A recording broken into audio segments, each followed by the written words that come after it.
Lindsay, I'm so happy to have you here today. And what I like to do with guests that I know, I always like to go back to where we met, like take it back to the beginning. So we first met in our first jobs in television news. You always seemed so poised and confident. Is that how you were feeling on the inside? I was not feeling that way at all. I was terrified, and I feel I was brought into that job without knowing what I was getting into because I was told I was going to be a one-man band reporter and shoot my own stories, edit them, and report them. When I arrived at the station, I think there were seven female reporters and two photographers, and everyone there had been told that a new photographer was coming. So they Mm, were not at all happy that I was there expecting to report and shoot my own stories. right. And so I thought I was coming into a situation with a lot of new girlfriends, and all those new girlfriends were not happy to see me and were not very nice, except for Angie Mazzell. You were so nice to me, and I will never forget that. It made a huge difference. Wow, you were really fed to the wolves. And I was a little bit, but in a different situation because I started out as a producer. I was happy to have that job to get my foot in the door. I had interned there when I was in college. But once I got on the air and was given that opportunity, the tide turned. It was not a super supportive atmosphere, but I was naive to it because I was there to make friends. I wanted to be friends with my coworkers. So we had that thing in common. But I did admire how you just did what you were assigned because you have to fake it till you make it. And I think I realized I do get nervous, but I realized I had some grit. I'm like, okay, I can feel the fear and do it anyway. So you went from that job to Nashville and then you started freelancing. And then you started your blog, Suburban Turmoil. And I was going through my career transition and I didn't really know blogging was a thing. And then I saw the way you were writing these essays online and it sparked something in me. So I've always admired you and have been inspired by your journey because I felt a connection to it. You were actually very briefly in my book. When I moved to Portland, I did not have a job and you and I were emailing. I was trying to figure out why we were in touch, and all I can think of is when I left my job at the television station, maybe I sent a mass email out to everyone and said, "We're moving to Portland, and here's my new Hotmail email address." I'm not really sure, but I know that you were among the handful of emails I look forward to. I would have to go to the library to check my email. That's how long ago it was. And you were talking about how you had left news and you were working in Nashville and freelancing for CMT, I think. And it Yeah, I was writing a sparked, TV show for them. yeah. And I was like, and that planted that first seed of getting out of the business for me too, even though it was a few years down the road. Briefly take us through the evolution of your career that gets us to where we are today. Yeah, so I came to Nashville, reported there for a few years, and had started anchoring a little bit. And then I got an offer to write a TV show for CMT, which was an offer I couldn't refuse. It was probably three times the salary that I was making as a news reporter. And it was a very easy job for me compared to news. And I loved it. And I loved the people that I worked with. And I did that for a few years, wrote several different shows for CMT. And then I got pregnant with my first child and decided that I was going to take a year or two off and stay home and raise the baby and raise my stepdaughters. So I did that. And she was about a year old. And I really just missed, my entire career, I'd been on the air interviewing celebrities, doing important things. And suddenly I was just going to the grocery every day and in a t-shirt and jeans. And I just missed having, I think, just that influence and that life that I'd had. And I had always really wanted to be a writer. Wasn't sure what format, but I didn't know about blogging either. I just knew that there were online diaries where you Mm. could write anonymously and people could read them. And I thought this is a great way to try writing and let people read it and get their responses, and no one will ever know who I am. So I got on blogspot.com, which was free, Mm-hmm. started a blog, went by the pen name Lucinda, and just started writing about my life as a mom. And it didn't take long at all for me to realize that humor was the way to go. I just enjoyed writing funny stories, turning anything that happened into hilarity, and just looking at life that way made me see my own life that way. So even things that would happen that weren't necessarily funny, I learned to find the funny in them, and it just changed my entire outlook. And I remember I started getting readers, and I had 5 a day, and then I had 10, and I remember I reached 42 readers a day, and I thought I'd hit the big time. Oh, And yeah. at that point, I told my husband at the time what I was doing. And, I said, I think I might be a writer. I have 42 readers a day. And I don't think I've ever been more excited than I was when I had 42 readers a day. And Mm-hmm. so after about 6 months of blogging and the readership continued to grow, I sent a link to my blog to the Nashville scene because I really wanted to write a column for them. That was a big dream of mine. And the Mm-hmm. editor emailed me back within an hour of me sending that email and said, please come Mm-hmm. into my office and talk. And she said, I want you to write a weekly column for the scene, but you're going to have to put your real name on it. And I was, of course, willing to do that. But I was one of the first people out there to put my real name on my blog. And so that caused a Wow. huge stir because, at the time we all thought the internet was full of criminals and Mm-hmm. pedophiles, and it was too dangerous to put your real name on your Yeah. blog. That was very dangerous. But I did that. And from that point on, just the readership snowballed. I was in the right place at the right time when mommy blogging hit. And Mm-hmm. um, suddenly I had thousands and thousands of readers, and my posts started going viral. And because of that TV experience that I'd had in the past, as mommy bloggers became a big deal, and brands wanted people to be in their commercials and their ads, and newscasts wanted people to do interviews. I tended to be one of the first people that they turned to. So I started getting lots of on-camera jobs again. And that resulted in me getting my own show that YouTube funded, that I did for Cafe Mm-hmm. Mom, called I'll Take Mm-hmm. That Dare. I did several seasons of that. Cafe Mom covered the presidential election in 2012 and made a deal with CNN. And so I started reporting. Covered that entire election. I was on the campaign trail that whole year. And any story that I did, CNN would run, and they would have me on as political commentator quite a bit. So I got to realize my dreams of being, like a national news reporter. Really enjoyed doing that. And basically, every job that I've had since that time has come from the blog. If I am into something, I start writing about it on my blog, and I start tending to get jobs in that area. So when I became interested in traveling more, I started writing travel posts on my blog, and I started getting travel writing jobs and getting Mm-hmm. asked to visit different places. Yeah, I've just kind of followed my heart since then and been able to find work based around what my interests are.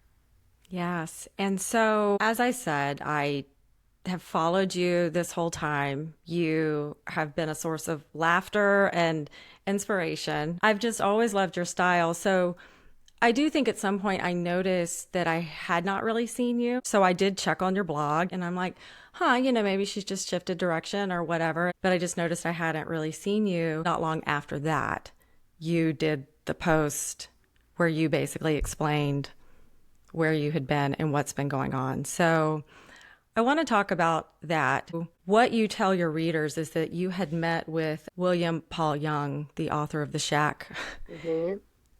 And you had, and first of all, that's amazing that a friend arranged this conversation. But the conversation you had with him helped you move forward as a writer.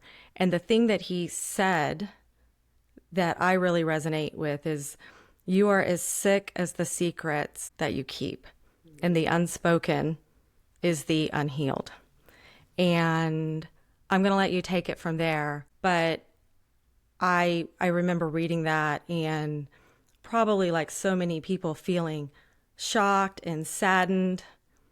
And then also I felt gratitude, like thank you that she's saying something. So just take us back to that time and what was going on there. Yeah, well, I guess had always had a secret throughout my entire marriage, really starting from the day after my wedding day. And that is that I was in an abusive marriage. And it was, looking back, there were signs when I was still dating and was engaged that it might become abusive, but I didn't see those signs and I didn't even know what to look for. And for years, the first, I'd say, decade of my marriage, I didn't even know that what I was experiencing was abuse because it didn't look like abuse that I saw on TV. It didn't look Mhm. like something you see on Dateline or in a movie. A lot of it was psychological, emotional, and the physical things that were happening were not happening very often. So Mhm. I didn't think it qualified as physical abuse. So obviously, it's kind of a crazy thing to be experiencing and not sharing with anyone. I didn't even tell my closest friends. And I know that a big reason why I never told anyone was because I knew somewhere inside myself that if I told anyone what was actually happening to me behind the scenes, they would immediately tell me I had to leave. And I was not prepared to do that. I knew that there would be a custody battle, that it was unlikely that I would get full custody, and I was not willing to give up even one day of being there for my Mhm. kids and being there to protect them. And so I just lived it and I endured it and I kept the secrets. And, people, I worried, I guess, that people would think that the life I had written about on my blog as a wife and mother wasn't true. And the crazy thing about this, and I think that other women who've experienced abuse will agree, it all was true. It was the best parts of my life because when my husband was not abusive, he was the best husband ever. And a lot of times that was that kind of atonement cycle of abuse where he was making up for past bad behavior.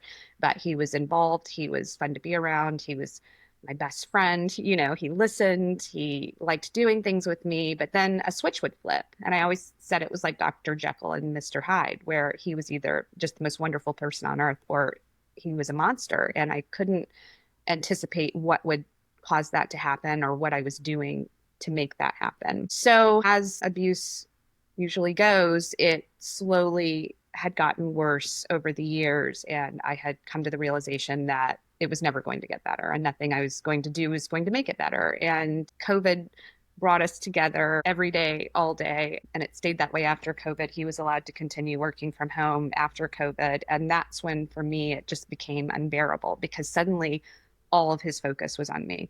And I realized looking back before that time, he was going to work all day, every day. So I had a reprieve. I had, many hours a week where it was just me and the kids and life was good and I could do my thing. And he had a lot of focus on work and the workplace at that time. But from COVID on, he was home most of the time. And then all of his negative attention could turn on me and the things I was doing wrong. And that's when it just really started becoming unbearable. And I knew I was going to have to leave just for my own safety and survival. And it occurred to me, I want my kids to have a mom for many years to come. And the Mhm. only way I can do this is to be prepared to leave. So I got a really good therapist and she started helping me get ready to go. By that time, my daughter was just about to go to college, and my son was a sophomore in high school. And I hated that I knew I was going to have to move out for his last couple of years of high school. But I did feel very proud of myself that I had made it that far. And I felt that my daughter would be away at college, and I felt my son was old enough to be okay, even if I Mhm. couldn't be with him every day.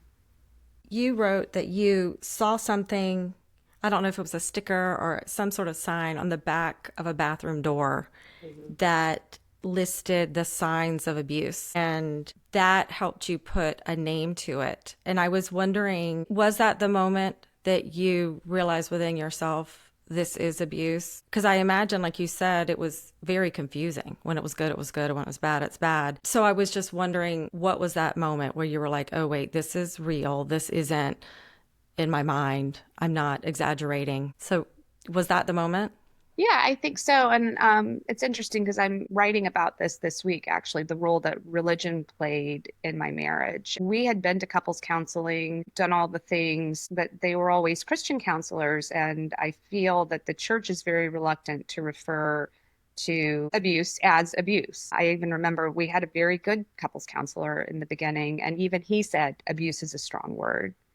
And Mm-hmm. so it was often referred to as anger management problems or, an issue of like, he's working on his anger. And so even I wasn't sure, like, is this abuse or is this anger, or am I doing something? Like, how can I be a better wife? What do I need to do to make this go away? But yeah, I went into a bathroom stall, and it was, I think it's called the wheel of abuse or the wheel of power and control, something like that. But it's all the different types of abuse and examples of each. And so I was just kind of idly looking at it, and I realized, oh, that sounds like what I'm experiencing. And wow, so does that. And so does that. And so does that. And Mhm. I think the shock to me was that almost everything on that wheel, and there are a lot of examples, was something that I could relate to. And yeah, that's when it just hit me like a brick. Like, there is no doubt that this is abuse, that I am in an abusive relationship, and it hits all of the points, and it is very, very bad.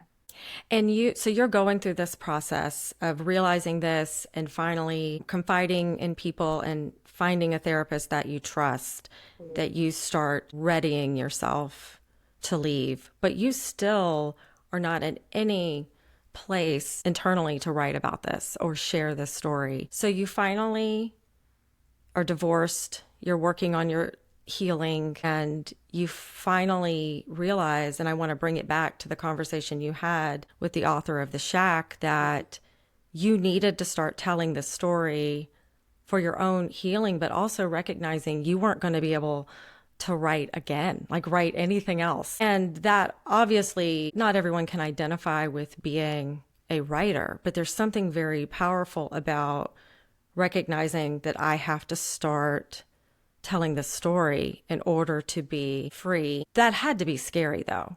Like, Yeah. and I just, so take us back there to, okay, I'm going to try to start sharing this. Yeah, it was a very scary time. And for a long time, I wasn't sure if I was going to write about it, because I knew that writing about it and going public with it would absolutely be the more difficult path. I remember being at a point, my divorce was final, I was healing, and I realized I could take two very different paths. One would be to never talk about it, to find, a good job that pays my bills, and maybe meet someone and marry again and have a nice quiet life and never tell anyone what had happened and why I had left. And the other road would be to talk about it and share it and go public with it. And I have such a history of writing honestly about my life and authentically about my life. And I've tried to live my life in a way that I would always be able to do that, that I would never have anything that I felt I needed to hide. And so I've always felt, writing was what I was intended to do. And I knew that I couldn't really continue as a writer if I didn't write about what had happened to me and where I had been and what I had been hiding and why. So that played a big part in my decision. But also, I remember when I was going through it, looking online for any stories that sounded like mine and not finding them. There aren't many women out there who are able to talk about abuse, especially when it's happening behind closed doors and it's not very obvious to people on the outside. Um, there just isn't a lot out there on the topic. And I felt so alone. And I felt like there was no one else out there who could understand what I was going through. And I sort of made a promise to myself when I was in the middle of it, like, when I get out of this, I am going to write about it. I'm going to be that voice that I needed to hear when I was going through it that I couldn't find. And hopefully I can make other women feel less alone than I did. So that went into the decision. I kept trying to write about it for months. I would start something, nothing felt right. And I felt like I still had some healing to do. And I definitely didn't want to write about it until I felt like I was in a good place emotionally to write about it. Finally, one day I sat down and it just came out, the whole thing. And it was exactly what I wanted to say and exactly how I wanted to say it. And even then, I looked at that post hundreds of times. I kept thinking, I'm sure I'll want to make changes to it. I'm sure I'll want to edit it. And I never did. I never really made any significant changes to it. It was exactly how I wanted it to be. But I knew it was going to be a big deal to put it out there in the world. So I had everyone I could think of look at that post before I published it.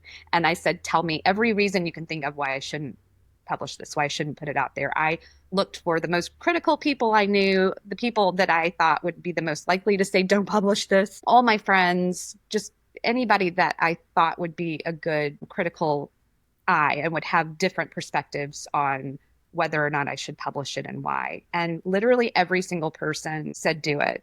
This is it.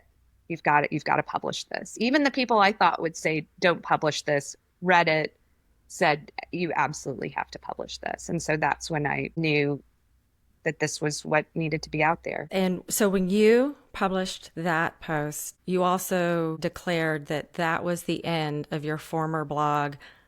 You went on to rebrand your that website, and you also launched a private or a subscriber-based Substack. So I know that you're just really helping so many people. And you wrote in one of your posts about, I believe it was your grandmother, who was in an abusive relationship with your grandfather, and the effect that that had on your mom and then on you.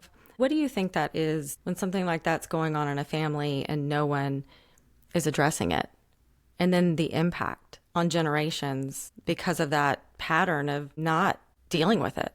Yeah. It's been interesting to me because just in terms of writing it and putting it out there, I've done a lot of reading on the impact that this can have on a family. And there are a number of good documentaries on this as well. And it made me realize, and it's not even just an abuser in a family. I think every family can think of a member who is maybe toxic, doing things that are not good for the family, and really relying on the family not talking about it, not addressing it, not acknowledging it, and sort of complicitly allowing it to continue happening. And this family member ends up affecting other family members' relationships with each other.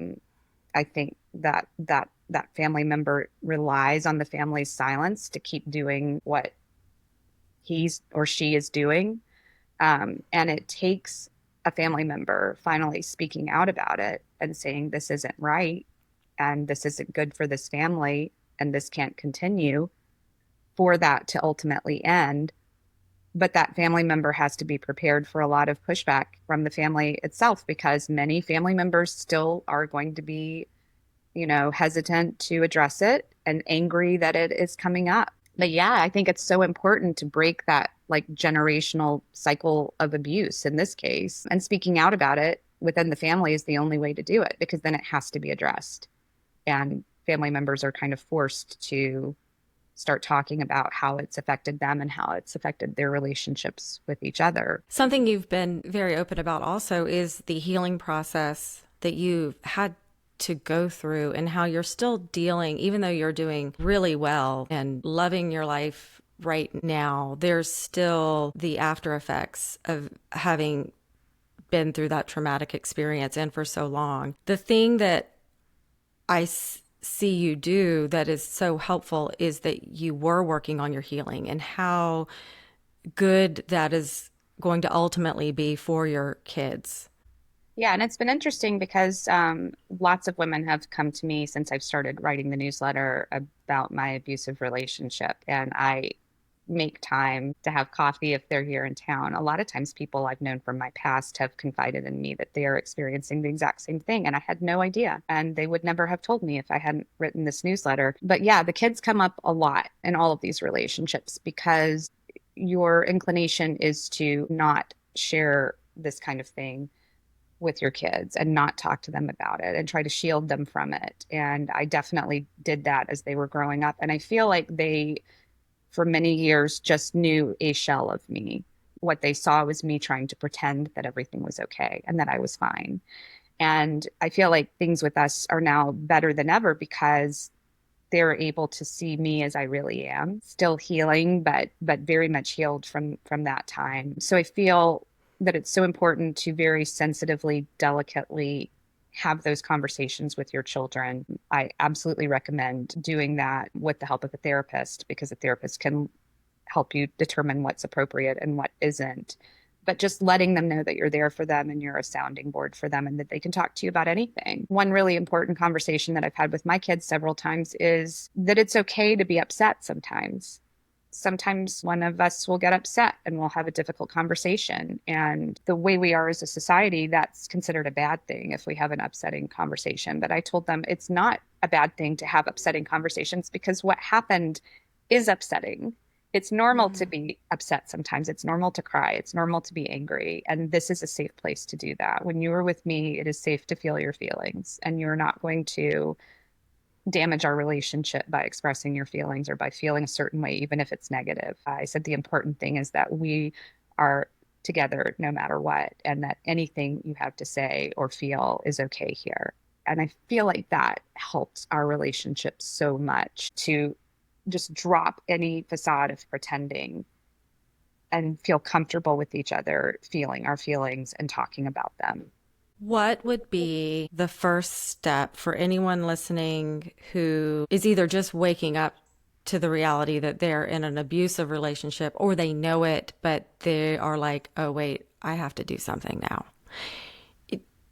The first thing you would tell them that they need to do? The first thing is tell someone. Tell someone that you trust. Tell more than one person. That was the big mistake that I made, was waiting as long as I did to tell anyone. When I did start talking, I got a therapist. That's another hugely important thing to do if you can find any way that you can get a therapist, because they will help you start working through these feelings. They will help you start making a plan.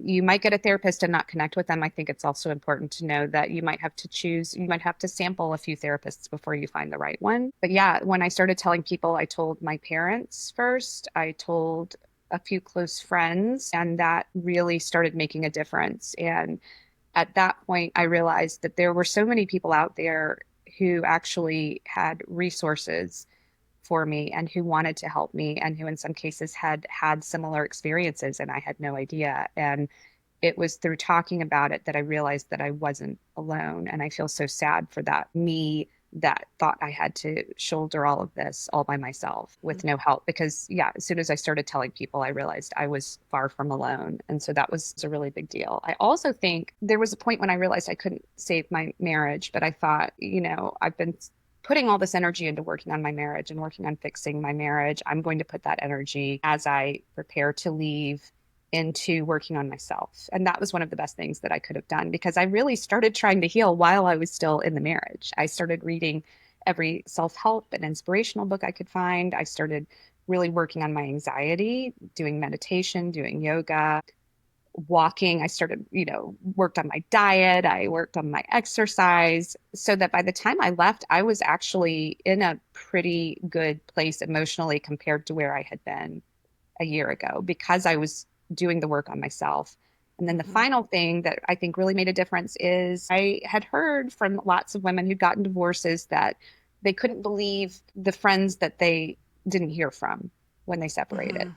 They said there were people who stayed that they were surprised by, that stayed in their lives, but that they lost some friendships too, and that it really hurt them.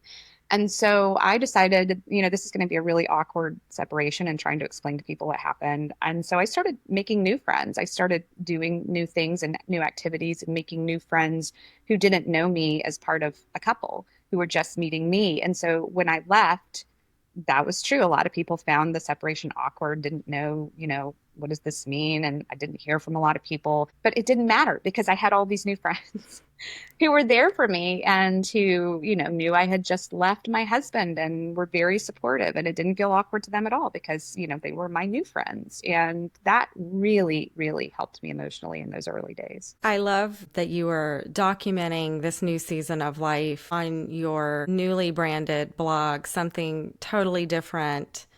Because many of us in my audience and in our friend group, we're approaching 50 or we're already 50. Our kids are going to college and we are reassessing our life. And I love what you say. I don't have it in front of me, but like if you're looking for a blog about how to deal with menopause symptoms or crying over your kids because they're leaving, like this is not the place. This is a place for something totally different. And it is about loving your life at this stage of life. So, what would be your advice to all of us midlife women who still want to feel fully alive? Like, what does that look like? How can we feel fully alive in our lives right now? I mean, it's interesting, because I think I'm in a unique position, because, and I think this is important to put this out there too. We always talk about the trauma associated with leaving a toxic or abusive relationship, but it's important that people know that even the night that I drove away with all the chaos and crying going on, I felt this little spark of happiness inside that night too, and hope, which I hadn't felt in ages. And I drove away and I thought, I did it. I got out of that, and now my life can begin. Now I have hope of living the life that I was meant to live and being the person that I was meant to be and being that person for my kids. And so I feel like I'm approaching my 50s with this excitement, and hope and joy. And I finally get to be me. And I know a lot of us, our kids are leaving for college. We finally have a little more time for ourselves. We're so used to putting all of our energy into doing for everybody else and doing for everyone around us. And I think it's important to look at this time as a time to focus on ourselves for a change and our next chapter and what we want to do with our lives, and to maybe focus on our hobbies. Like for me, like I always loved clothes and fashion and style. And so I'm getting to actually focus on that and have fun with it. And that's something I wasn't able to do before. For somebody else, it might be gardening. I mean, it's whatever. It's just be excited. I feel like society tells us that we're all washed up, once we've raised our kids, and, that we don't really have anything to look forward to. And there are a lot of writing out there, like you said, about menopause and empty nesting and all the sad parts of getting older. But there are some really great parts of it too. And so I just feel like it's important to focus on that and focus on the fact that I feel like we're aging differently now than our moms did and our grandmothers did. And there's just a lot to look forward to, a lot of ways to take good care of ourselves and just enjoy our lives and know that we've done well as mothers. And now we are entering this exciting new chapter. It is so wonderful to see you thriving. And I know that in some of your posts, you even showed pictures just of your face and how the glow is just, it's not mistakable now. And it really is a testament to taking care of yourself and doing whatever you need to do to break free from whatever is keeping you from being your best self. So thank you for writing again. And for telling the hard story, but the fun ones too, because we need that. Life is all of that. It is the hard and it is the fun. And you've always just done that so beautifully. You're a beautiful writer. And so just thank you for coming back and sharing your stories with us. Where can people find you? So, as you said, my website is somethingtotallydifferent.com, and I'm hoping to have more time to devote to that in the coming months. The Substack newsletter is, I think it's under Lindsay Ferrier, Lindsay with an AY. Yeah, that took off much more quickly than I expected. So I had to put a lot of energy into getting that started, and I have subscribers, and I feel like, I have people that expect, something from me every week. So that's taking a lot of time. But yeah, that's kind of gotten into its groove and gotten going, and there's a great community there. And that is all about divorce and abuse. And I wanted to save something totally different just for the fun parts, so that if you're not in the mood to read the gloom and doom, you can just go to something totally different and just read about the happy parts of, I guess, middle age. So those are the two places. Lindsay, thank you for being with me today and for sharing your story on this podcast and with my audience. It will no doubt be helpful to someone out there listening. All right. Thank you.